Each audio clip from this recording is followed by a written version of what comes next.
Some parts of South Carolina look like they were pulled straight from a postcard. Spanish moss draped over centuries-old oaks, historic streets full of character, and that famous sweet tea hospitality everyone talks about. But let's be real, not every corner of the Palmetto State is picture-perfect. Beyond the beaches, barbecue joints, and southern charm, there are towns where daily life is anything but idyllic. These are the places where crime runs high, opportunities are fading, and getting by can feel like an uphill climb. Welcome to the top 10 worst towns to live in South Carolina right now, places you'll want to think twice about before calling home. If you've been dreaming of moving to South Carolina for its low cost of living, warm weather, and relaxed lifestyle, hold that thought. Because while some towns deliver that southern dream, others will have you searching for a U-Haul faster than you can say sweet Carolina sunshine. From neglected downtowns that seem frozen in time to struggling economies and neighborhoods where safety feels like a privilege, this countdown exposes the South Carolina towns that real estate brochures conveniently leave off the map. This isn't just about crime or poverty, it's about the reality behind the glossy images. What life is really like, what your dollar truly gets you, and where the Southern dream starts to lose its shine. So before you pack your bags and chase that easygoing lifestyle, stay tuned till the end, because the town at number 1 might just make you rethink your entire moving plan. Don't forget to hit that like button, subscribe as we help you find the right place to call home, and avoid the ones that'll have you wondering, what was I thinking? Number 10, Camden, South Carolina. Camden. The name itself sounds calm, charming, and steeped in Southern grace, and at first glance, it is. Picture perfect streets, historic homes, and those vintage lampposts that seem made for a Hallmark movie stroll at sunset. But once you dig into the numbers, the scene changes fast. Camden reports a violent crime rate of roughly 1,168 per 100,000 residents, more than double the state average of 533. In plain terms, you're twice as likely to find yourself in a bad situation here than in most other South Carolina towns, and that's saying something in a state that already ranks among the highest in the nation for violent crime. It's as if Camden was given Charleston's charm but paired with Gotham's crime rate. Still, it's not all doom and gloom.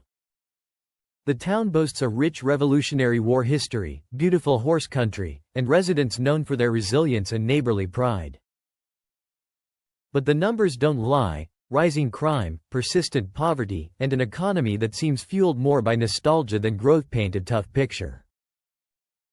With a median household income of around $47,000 and nearly 1 in 5 residents living below the poverty line, opportunity here doesn't exactly knock loudly. Modest home prices, averaging about $200,000, sound appealing, until higher insurance rates and safety concerns make buyers hesitate. Camden isn't hopeless. It's a town standing at a crossroads, trying to hold onto its southern charm while fighting against crime and stagnation. There's potential, but it's a gamble. So if you're eyeing Camden, do your homework first. It might not be the absolute worst, but it's risky enough to earn the number 10 spot. Because when your charm has to compete with your crime rate, that's a southern drama that doesn't end with a happy sunset. Number 9, Lake City, South Carolina. The name Lake City evokes peace, calm waters, fishing boats, and slow afternoons with sweet tea in hand. But don't be fooled by the image. The only thing calm about Lake City might be how casually it lands on South Carolina's lists of most dangerous towns. With a violent crime rate of about 1,824 per 100,000 people, this small town ranks more than 3 times above the state average and nearly 5 times higher than the national one. It's as if Lake City decided that if it couldn't stand out for its beauty, it might as well make headlines for its crime. Yet, beneath the stats lies a town with real history and heart. It's the hometown of NASA astronaut Ronald McNair, one of the heroes lost in the 1986 Challenger explosion. Every year, the Artfields Festival brings art and culture back to life, drawing thousands of visitors. But when the crowds leave, residents face harsher realities: low wages, high poverty, and crime that never seems to let up.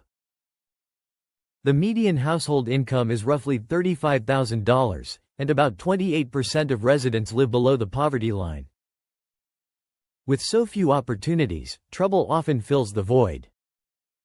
Property crimes, thefts, burglaries, and car break-ins are also rampant. Sure, housing seems affordable at around $140,000, but add in security systems, insurance, and constant worry, and that affordability fades fast. Locals are proud and hardworking, but Lake City feels like an old truck that looks nice after a wash yet still needs a new engine. If you're drawn to Lake City's low prices, take a step back. Affordability means little when safety is a question mark. It may shine during art fields, but for the other 51 weeks of the year, it feels more like living in an art exhibit called Chaos with a Zip Code. Number 8. Darlington, South Carolina. Darlington, the name itself sounds serene, almost poetic. You might imagine magnolias, church bells, and friendly neighbors waving from their porches. But behind that picture-perfect image is a reputation that'll make any homebuyer think twice. With a violent crime rate of about 1,542 per 100,000 residents, Darlington sits firmly among the top 10 most dangerous cities in South Carolina for 2025, nearly 3 times the state average. Now, Darlington isn't a lost cause. It's home to the legendary Darlington Raceway, where NASCAR's Southern 500 brings a burst of energy every year. For a few days, the town thrives, hotels fill, restaurants buzz, and the economy breathes. But when the engines go silent, the everyday struggles return. Behind the grandstands are neighborhoods battling poverty, low wages, and underfunded schools. The median income hovers around $39,000, and nearly 1 in 4 residents live below the poverty line. Combine that with weak infrastructure and limited community resources, and frustration becomes part of daily life. Property crime is also high, with car break-ins and thefts being all too common. What's tragic is that Darlington could be great. Its location near Florence, its proximity to Myrtle Beach, and its historic roots give it real potential. There's pride here, small businesses trying to grow, locals working hard to keep the community alive. But without meaningful investment in safety, education, and jobs, Darlington keeps spinning in circles, like a race car stuck in the pit. If you have a personal reason to move there, fine. But go in with open eyes. For everyone else, maybe just visit for NASCAR weekend. It's much better to hear engines roaring than sirens wailing. Number 7. Bennettsville, South Carolina. Bennettsville sounds like the kind of place where life should move at an easy southern pace. Where everyone knows your name, the sweet tea never runs out, and porch swings are made for storytelling, not surveillance cameras. But here's the twist. While Bennettsville might look peaceful on a map, the reality hits a little harder. With a violent crime rate of about 1,376 per 100,000 residents, Bennettsville ranks among South Carolina's top 10 most dangerous cities, according to Area Vibes. Not exactly the kind of recognition any small town wants. To be fair, Bennettsville isn't chaos incarnate. It's a small community of under 8,000 people. But that's what makes the statistics sting more. When a town this small posts crime numbers this high, everyone feels it. From thefts to assaults, Bennettsville faces issues more typical of cities 3 times its size. Economically, the picture isn't much brighter. The median household income hovers around $32,000, and nearly 30% of residents live below the poverty line, almost double the state average. Job opportunities are limited, local industries have struggled, and many young residents move away seeking better prospects. What's left behind is a shrinking tax base, aging infrastructure, and social challenges that spill into the crime stats. Still, Bennettsville has its heart. Historic churches, deep roots, and a tight-knit community that refuses to give up. Locals organize events, cleanups, and small-town initiatives to bring life back to their streets. But it's hard to ignore the warning signs, abandoned buildings, low property values, and that uneasy feeling that the town's potential is always fighting an uphill battle. So, what's the takeaway?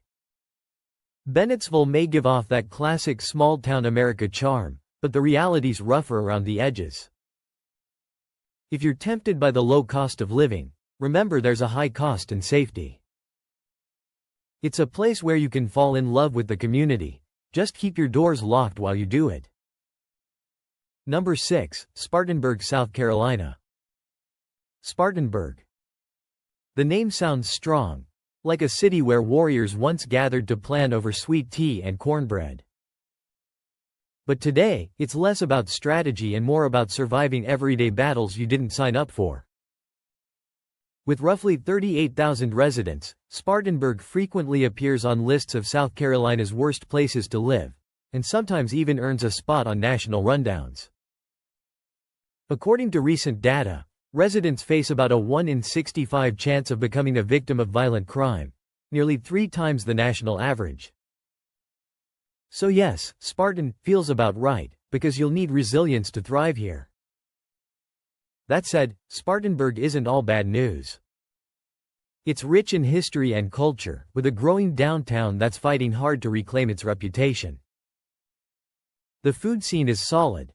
Locals swear by the barbecue, and you'll find art galleries, trendy cafes, and rooftop bars that hint at a new era. But step a few blocks away, and the contrast becomes jarring. Pockets of neglect, poverty, and high crime sit side by side with revitalized areas. The median household income sits around $47,000, below both state and national averages, while the poverty rate hovers near 23%.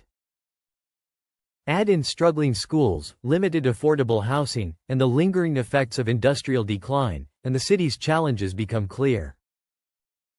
It's a cycle that feeds itself. Crime drives out businesses, fewer jobs fuel desperation, and desperation brings more crime.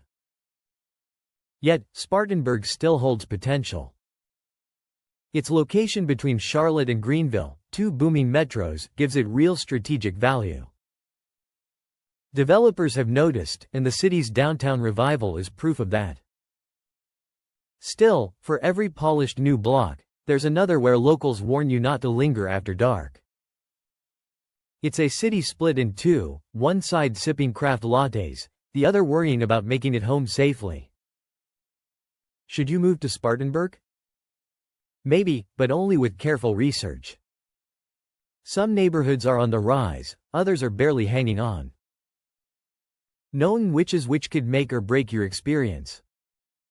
Spartanburg might one day live up to its strong name, but for now, it's still fighting its way out of the shadows.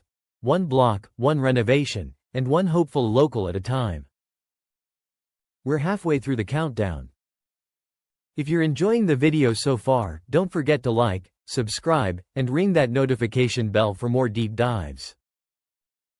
Now, let's move on. Number 5, Hartsville, South Carolina. Hartsville, now that name sounds straight out of a Nicholas Sparks novel, doesn't it? A cozy small town where people fall in love at the farmer's market, fireworks light up the sky, and neighbors greet you by name. But reality here tells a different story. Behind the charm and picturesque name lies a serious crime problem. According to Area Vibes, Hartsville regularly ranks among South Carolina's most dangerous cities, with a violent crime rate well above the state average. And remember, South Carolina already sits high on the national crime charts. What makes Hartsville unique is that it looks like it should be thriving. It's home to Coker University, a respected liberal arts school that brings energy and youth, and Sunoco Products, a major employer headquartered here. On paper, that sounds stable. But in practice, it's not. Violent crimes, from assaults to robberies, happen far more often than you'd expect in a city of fewer than 8,000 people. Even small spikes in incidents push Hartsville's rate sky high, turning what should be quaint into concerning. The median household income sits around $43,000, and about 23% of residents live below the poverty line. Limited access to well-paying jobs only adds fuel to the problem. Housing is affordable, with a median home price near $170,000, but safety isn't a feature that comes with the mortgage. Property crimes like theft and burglary are common enough that locals joke about double locking their locks. Still, Hartsville isn't hopeless. Downtown revitalization efforts are visible, the art scene is vibrant, and on a sunny day, you might almost forget the numbers. But, like so many South Carolina towns, it's a story of dual realities, progress and struggle side by side. So, if you're planning to move here, look closely. Don't pick a spot just because it's near a park or the college. Research every neighborhood, talk to residents, and invest in a reliable security system. Because in Hartsville, love might be in the air, but so is a hint of danger. Number 4, Walterboro, South Carolina. Walterboro calls itself the front porch of the Lowcountry, and on the surface, that slogan fits. Moss-draped oaks, historic homes, and that slow-paced charm that makes city dwellers dream of trading traffic for tranquility. But here's the reality check: in Walterboro, you might want to swap that porch swing for a security camera. According to safehome.org, residents face about a 1 in 14 chance of becoming a property crime victim, one of the highest rates in South Carolina. If your car disappears overnight or your Amazon packages vanish faster than sweet tea in July, you're not alone. To be fair, Walterboro isn't a war zone. Its violent crime rate is lower than some others on this list. But property crime can hit just as hard, on your wallet, your peace of mind, and your sense of security. Nothing says, "Welcome home," quite like realizing your tools, tires, or bike have gone missing. With a population of around 5,500, even a few incidents make a big statistical impact. Still, the town has character. Once a railroad stop, it's now known for antiques, local art, and small festivals that genuinely bring people together. Some locals even say things are improving, and maybe they are, in parts. But beneath the surface, the same issues persist: 28% poverty, $35,000 median income, and limited job diversity. The housing market can be tempting. Homes average about $180,000. But affordability doesn't equal peace of mind. Between higher insurance premiums, flood risks, and constant vigilance, newcomers often question whether the savings are worth the stress. Walterboro's trying, investing in small businesses, tourism, and revitalization, but progress is slow. So if you're planning to move here, do so with open eyes and upgraded locks. Walterboro might be the front porch of the Lowcountry, but these days, it's a porch that could use a motion detector. Number 3, Allendale, South Carolina. Allendale, South Carolina. The name itself sounds graceful, evoking images of swaying oak trees, friendly neighbors, and recipes passed down through generations. But beneath that genteel southern image lies a reality that's far less idyllic. Allendale has earned an unfortunate distinction: the highest violent crime rate in the entire state, according to safehome.org. Combine that with widespread poverty, and you've got a mix that no amount of southern charm can quite sweeten. Let's break it down. Allendale's violent crime rate exceeds 900 per 100,000 residents, about 4 times the state average and nearly 6 times the national rate. That's not just a statistic, it's a daily concern. Here, the odds of witnessing or experiencing something serious are uncomfortably high. It's a place where duck and cover feels less like a school drill and more like a way of life. Economically, the story doesn't get brighter. The median household income hovers around $25,000, among the lowest in South Carolina, while nearly 40% of residents live below the poverty line. With limited job opportunities, underfunded schools, and a shrinking population, crime finds plenty of room to grow. It's not that Allendale lacks potential, it's that opportunity keeps leaving town. Once a bustling stop along U.S. Highway 301 before the interstate's diverted traffic, Allendale's economic engine has sputtered ever since. Drive through today and you'll see it: shuttered storefronts, fading infrastructure, and neighborhoods holding on with quiet determination. Yet, resilience remains. Locals still host community gatherings, churches stay active, and there's pride among those who refuse to give up. But pride alone can't rebuild a town. Without serious investment, recovery will remain a dream deferred. So if you're browsing affordable properties in South Carolina and Allendale pops up with low prices, remember, cheap doesn't always mean opportunity. Sometimes it's a warning sign disguised as a bargain. Allendale proves that Southern hospitality only goes so far when safety and stability are constantly under threat. Hope lives here, but it's fighting a steep uphill battle against some grim realities. Number 2, Orangeburg, South Carolina. If South Carolina had an award for most misunderstood city, Orangeburg would probably win it, and then, statistically speaking, have it stolen. Known as the Garden City, you'd expect peaceful neighborhoods and blooming charm. But the truth? Those gardens have more than a few thorns. According to Axelrod and Amp Associates, Orangeburg reported a violent crime rate of 143 per 10,000 residents in 2023, one of the highest in the state. And that's saying something. Orangeburg isn't some forgotten town, either. It's home to South Carolina State University and Claflin University, two historically black colleges that bring culture, energy, and pride to the community. But even that can't mask the deeper struggles of crime, poverty, and neglect that have weighed down parts of the city for decades. The data tells a stark story: unemployment around 7%, poverty over 30%, and a median household income near $35,000, all below national averages. Property crime is a persistent issue, from burglaries to car break-ins. Locals even joke that if you leave your car unlocked, you might as well leave the keys and a thank you note to save time.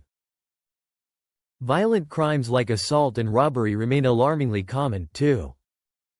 Worse still is the perception of safety. Many residents will warn you, some neighborhoods simply aren't worth visiting after dark, no matter how good the food smells nearby. But not every corner of Orangeburg struggles. Near the universities, revitalization is underway. New coffee shops, art spaces, and student housing offer glimpses of progress. The problem is, that progress feels uneven.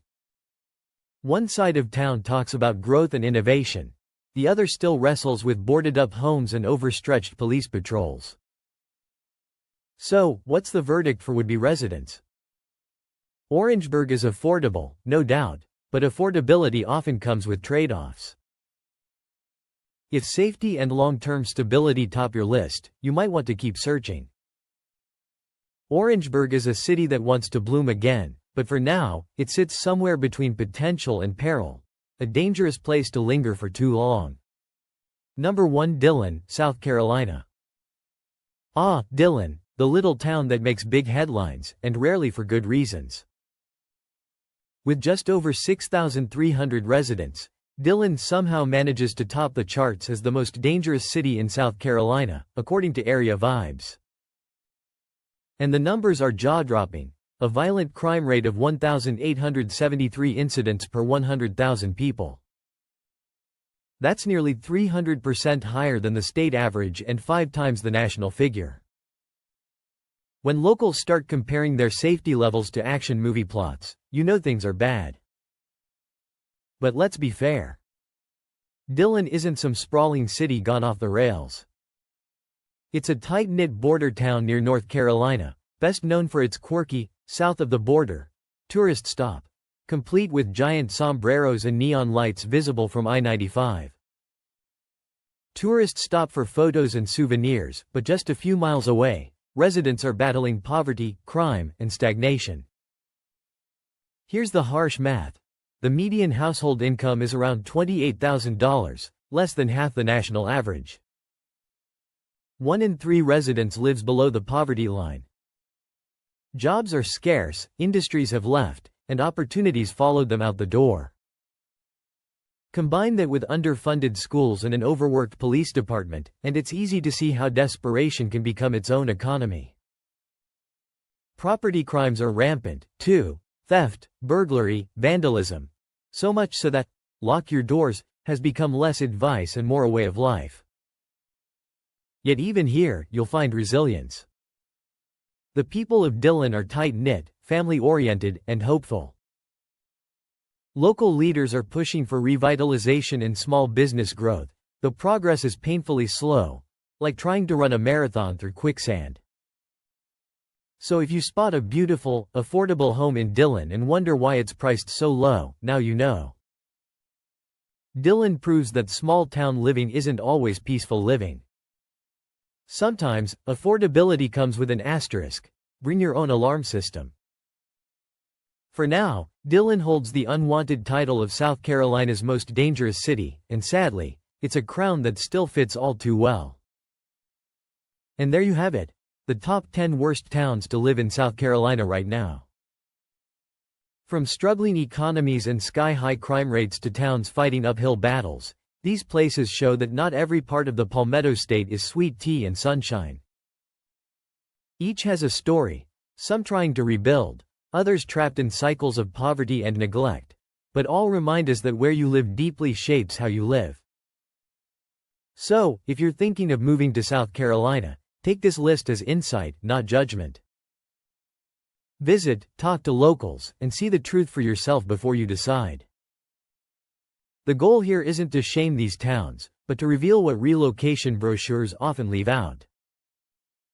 Now, I want to hear from you. Have you lived in any of these towns? Or do you think another one deserves a spot on this list? Drop your thoughts in the comments. I read every one. And don't forget to like, subscribe, and hit the notification bell for more countdowns, where we give you honest breakdowns, travel insights, and relocation advice that help you find your dream destination, or avoid the nightmare ones. Because sometimes, knowing where not to live is just as important as finding the perfect place to call home.